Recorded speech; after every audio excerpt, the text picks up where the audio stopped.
Okay, everybody, we're going to go ahead and get started. And I can't see the chat at this point, so if somebody is able to let me know that they can hear and see everything, that would be lovely.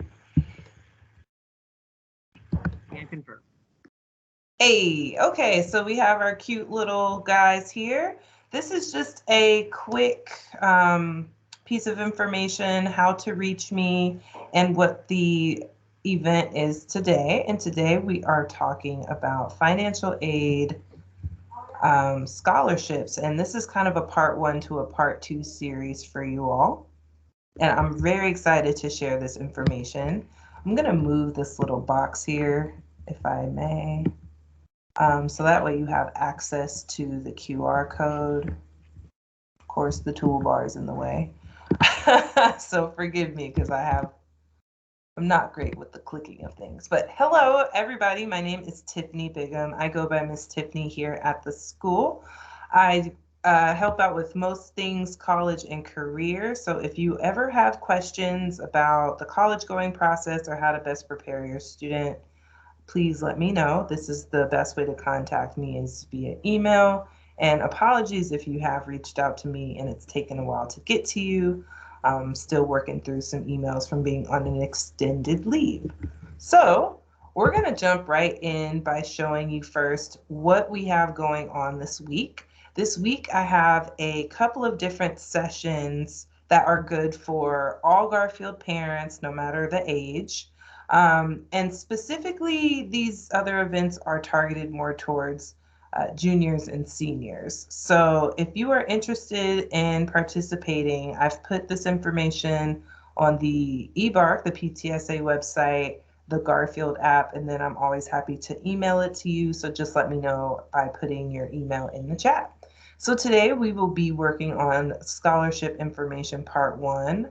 And this scholarship workshop essentially is going to be us discussing the quick tips, tricks, and how-tos when it comes to applying to pay for school. Tuesday is going to be a little bit more of an intensive workshop. We'll have a FAFSA or WASFSA info session, and that will be from 5 to 6, a little bit of a different time. So we are actually going to go over, the whole FAFSA process, step for step, what it is, how it works. And that session is specifically good for our seniors and for our senior parents. Wednesday, we will be getting into a lovely scholarship presentation with the Seattle Promise program. So all things Seattle Promise, and Seattle Promise is a tuition-free program for students to attend at either North, South, or Seattle Central College.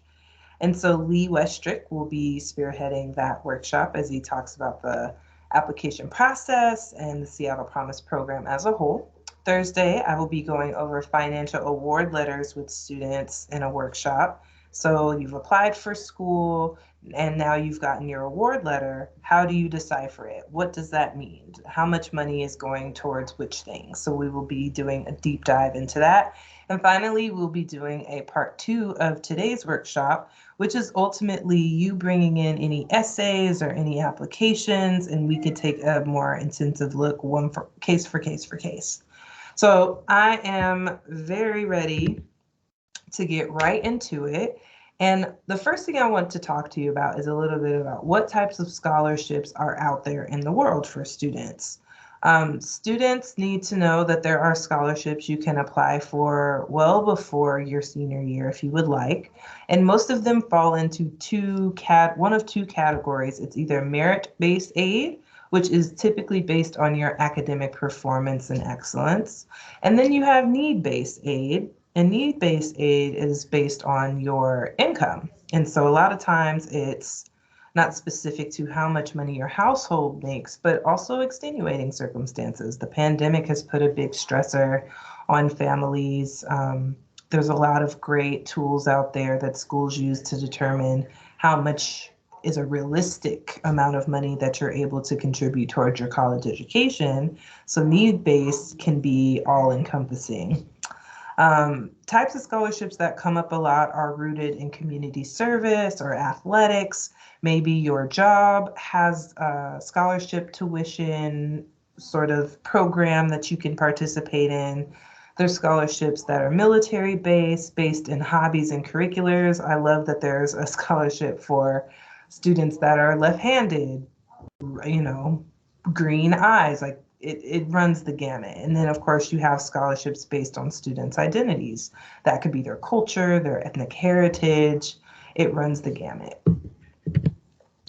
So I want to go over a couple of scholarship tips because I think it's important to really just name a couple of things that could help get you started and point you in the right direction.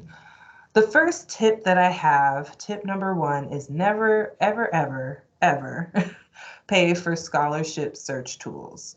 There will be people that will mail you letters saying, congratulations, you've been part of this national society, meet me at this hotel, and we'll talk to you about how you can pay to get scholarships. Don't do it. It's run. Run, don't walk away from that situation.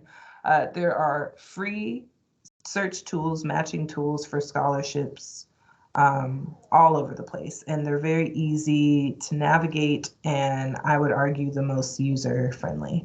So never pay for scholarship searches. All of the ones that are worthwhile are very much free. Tip number two is do your research and get started early. So like I was saying before, you definitely don't have to be a senior to start the application process for scholarships. Sometimes it's as good as just being prepared early. And so you can do scholarship searches as early as your sophomore year to just double, triple check what are some scholarships that exist out in the world today that you may be interested in applying for when the time is right. And also, I want to encourage our juniors who are on this call or parents of juniors who are on this call to really look at the different deadlines currently for what the seniors need to meet. So for example, if you are a student who wants to attend University of Washington, the Seattle campus or the Bothell campus or Tacoma, it's really important to pay attention, like close attention to those priority deadlines. Those deadlines ultimately are saying, hey, we want to keep you, if you apply for and complete your FAFSA by this deadline, and for UW it's January 15th, go ahead and just make sure that you do that by that priority deadline so we can keep you in the running or keep you eligible to qualify for all of the aid that's based out of the college. So again, if that was unclear, juniors, sophomores, take a look at your college websites now of the schools you're most interested in, and just kind of check out what their priority deadlines are so you can get a hint or a tip of how you and when you need to start the scholarship search process. So start early, do your research. Tip number three, it's all in the details. Here's the thing. When you are applying for scholarships, there's a lot of pieces here and there that are very detail oriented. Pay close attention to those deadlines.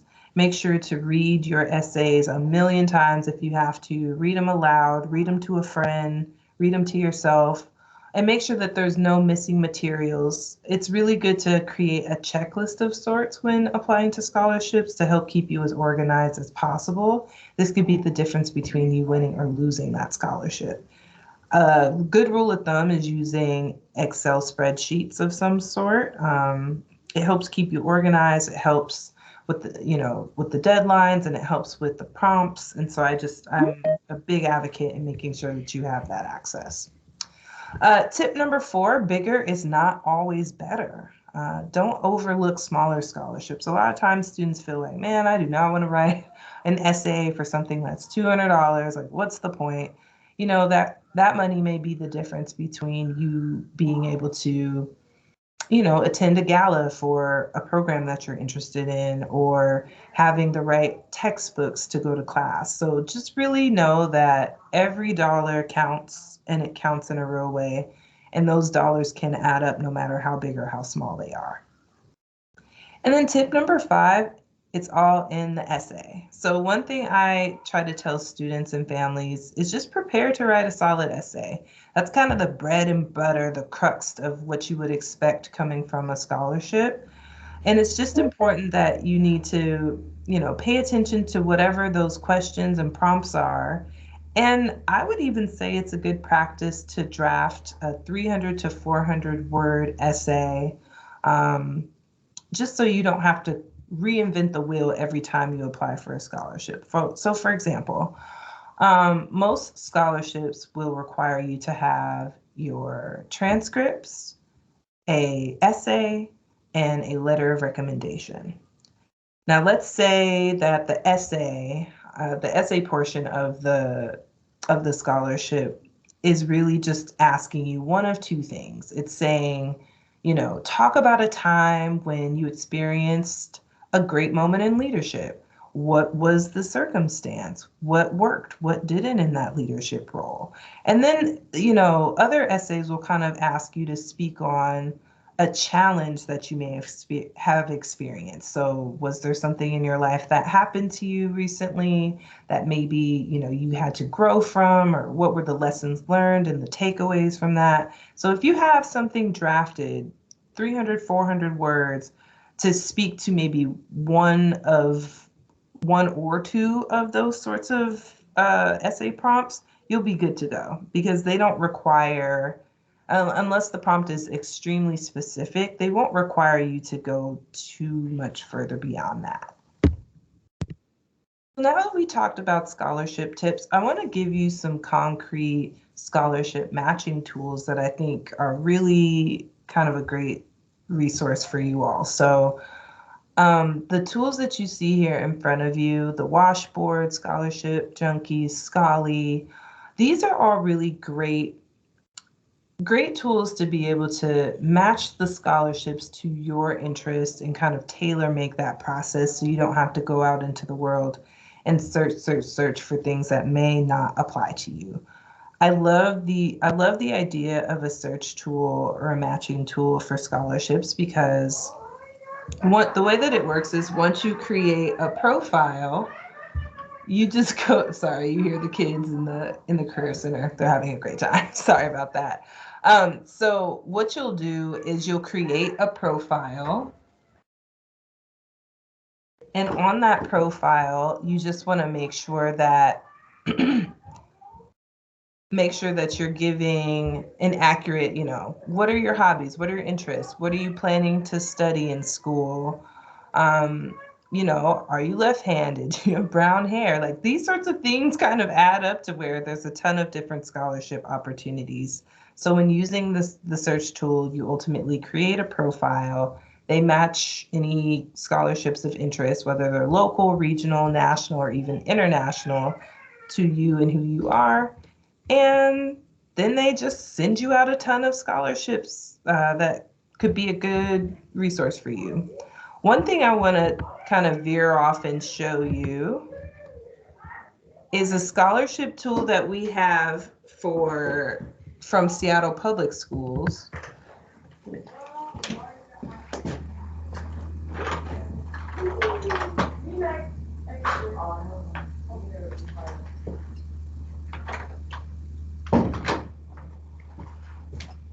Oops, sorry about that. So I love this scholarship bulletin for a couple of reasons. It's super user-friendly, and it's one that comes directly from Seattle Public Schools. And so what it does is, there's a scholarship bulletin with all the deadlines, with all scholarships with deadlines in January.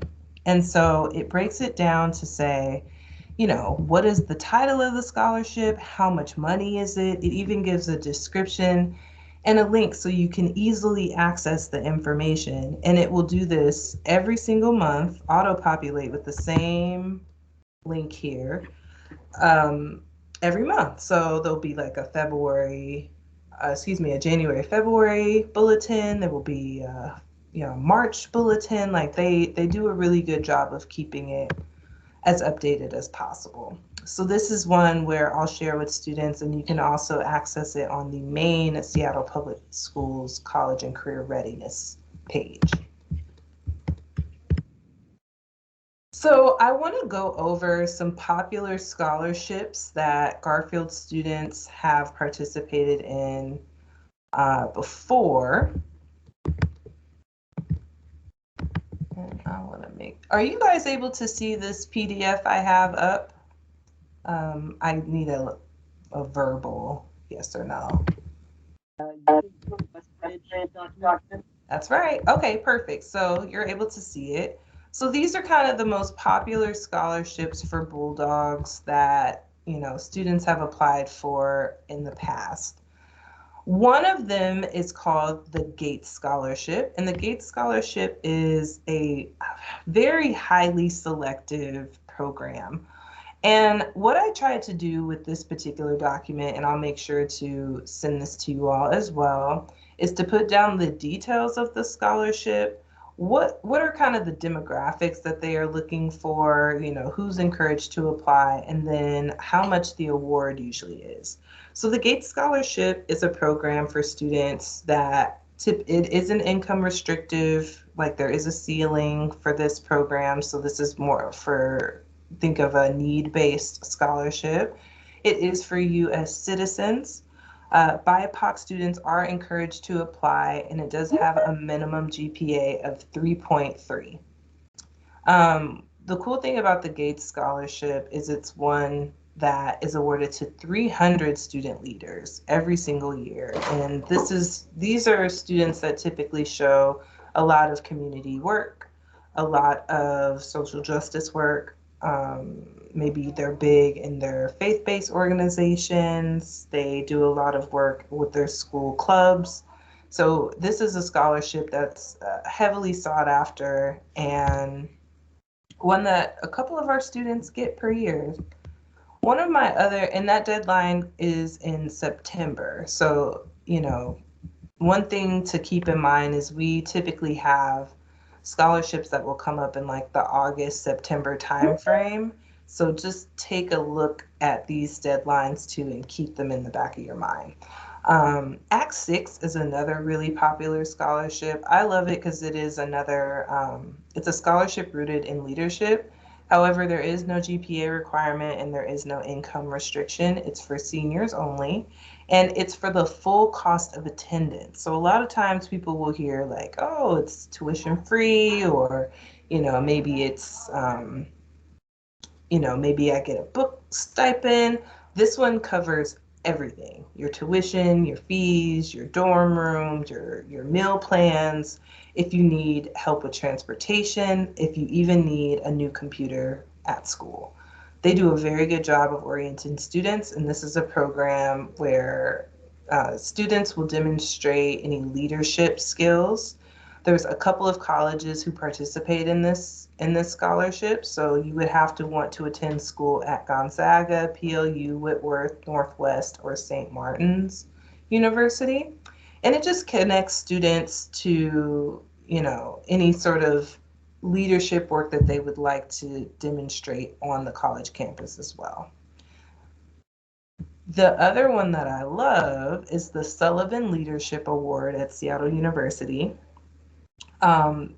Students, this is a 12th grade seniors only kind of opportunity. So students would need to have a minimum of 3.7 GPA. They must apply early action to Seattle U. Undocumented populations do qualify, and there is no income restriction. So again, it's another one of those, how are you leading your peers from the day to day to day? And so it's a highly selective scholarship where only 9 students receive it. And this is full cost of attendance for all 4 years. It is a renewable scholarship, and that deadline is in November.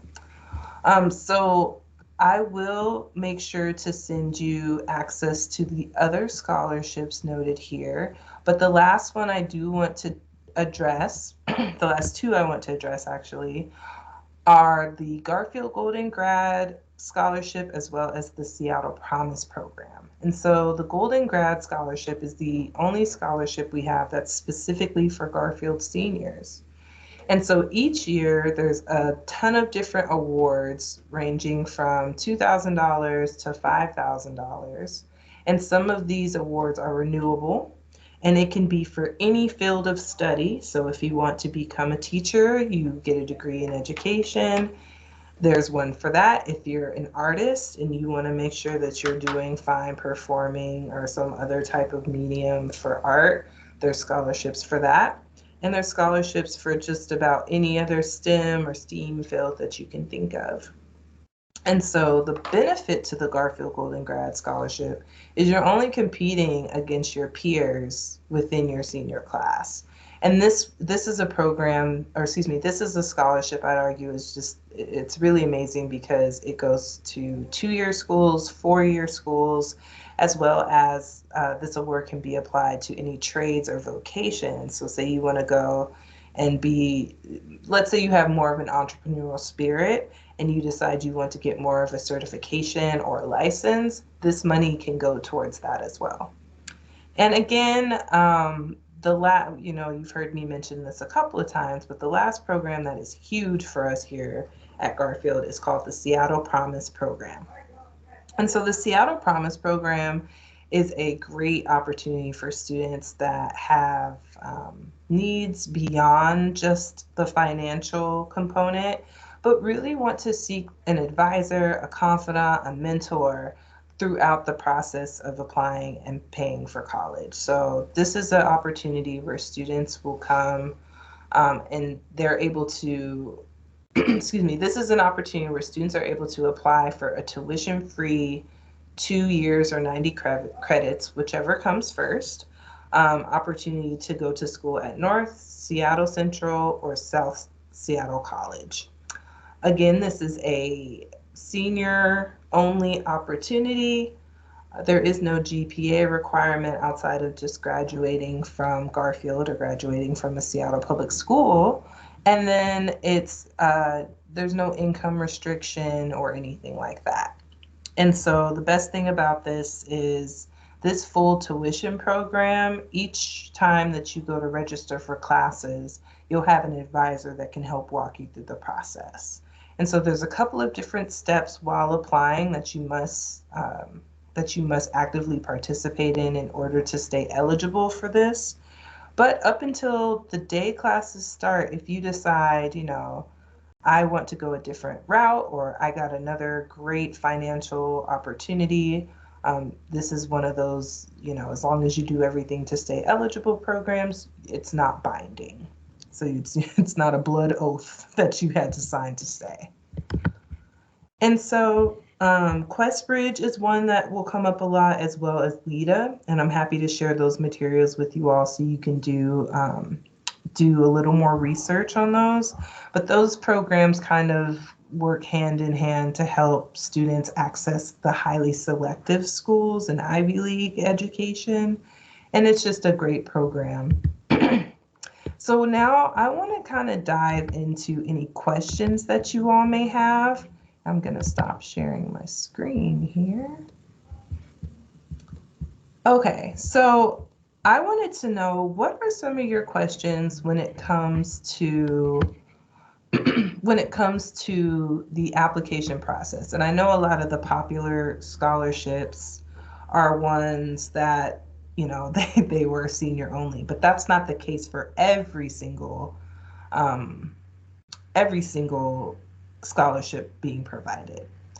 So I want to take a look at some of your questions in the chat, and then feel free to unmute. One question I have in the chat is, can you get the scholarship bulletin early, the one from Seattle Public Schools, the month prior or so? And so the answer to that is, it comes earlier than the month in which all of the scholarships are due, but I would argue that it doesn't come much earlier. It'll come maybe like a week or two before the first deadline. So that's something to keep in mind when you're looking at the SPS Scholarship Bulletin. So that's a great question. Were there any other questions that people had about just the scholarship process or tips or any of those sorts of things?